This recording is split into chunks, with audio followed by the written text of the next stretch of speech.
I never imagined it would end like this. I never could have predicted that our story, our life, would end like this. Not with shouting.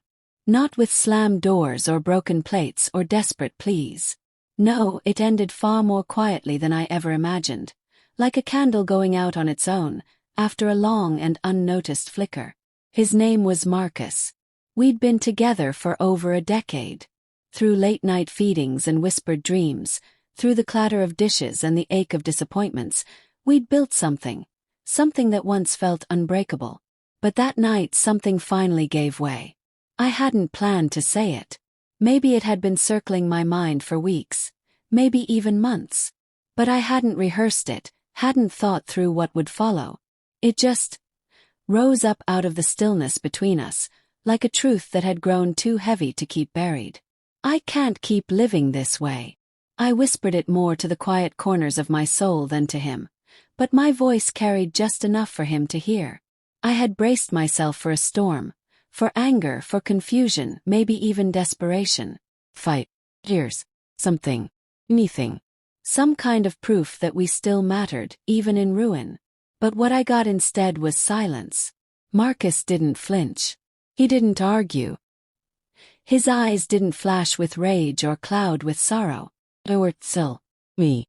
Like a man who had been silently bleeding for far too long and had finally stopped expecting to be saved. Then he did something I hadn't imagined, not even in my late-night spirals of worst-case scenarios. He stood slowly, stepped close, and pressed a gentle kiss to my temple. It wasn't a kiss filled with longing or a plea to stay. It was goodbye. A soft, wordless recognition that the end had come, and we both knew it. Without a word, he picked up his coat, draped it over his frame, and walked toward the door. The soft click as it shut behind him felt louder than any argument we'd ever had. I didn't run after him. I didn't call out. I didn't beg him to stay. I just stood there, frozen in the middle of our shared living room, my breath caught somewhere in my chest, watching the life we'd built fade behind that closed door. The hollowness came in waves. First shock, then grief, then the slow, creeping awareness that this wasn't sudden. Not really. This had been building for a long time. Distance. The silence over dinner. The way we touched less. Laughed less. The nights we slept back to back, not in anger, but in quiet detachment. Somewhere along the way we'd stopped being lovers. Then we stopped being friends. Then we became two exhausted adults managing a household. Co-parenting, checking boxes. Routine. Schedule. List of chores. And beneath all of it, a grief neither of us dared to name. As I sat down on the edge of the couch, that line I'd whispered echoed in my head. I can't keep living this way. I hadn't even meant to say it. But once it left my lips, it was as though something ancient and fragile shattered between us. He had looked at me then, not with anger, not even surprise. Just quiet resignation. A sorrowful nod. The kind that said, I know. I've known.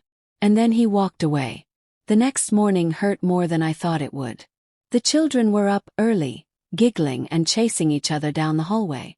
I made pancakes the way Marcus always did, stacked high with cinnamon and strawberries, but the kitchen felt colder. His side of the bed was untouched. His shoes weren't by the door. His coat hook hung bare. I kept expecting to hear his keys jingle, to see his face around the corner. To hear his voice saying something, anything.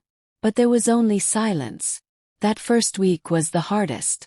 The absence of his laugh. The stillness where his presence used to be.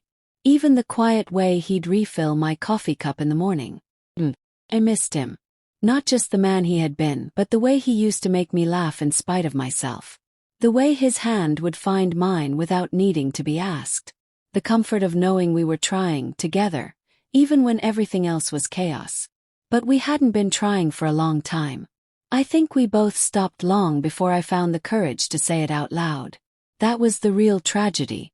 Not the words. Not the departure. But the slow death of something that once felt like home.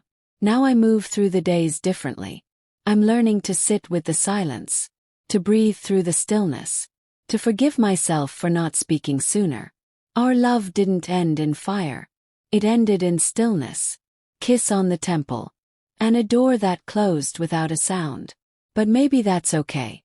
Maybe not all endings need to be loud to be true. Some stories finish in a whisper. And still, they leave an echo that lingers long after the last word is spoken.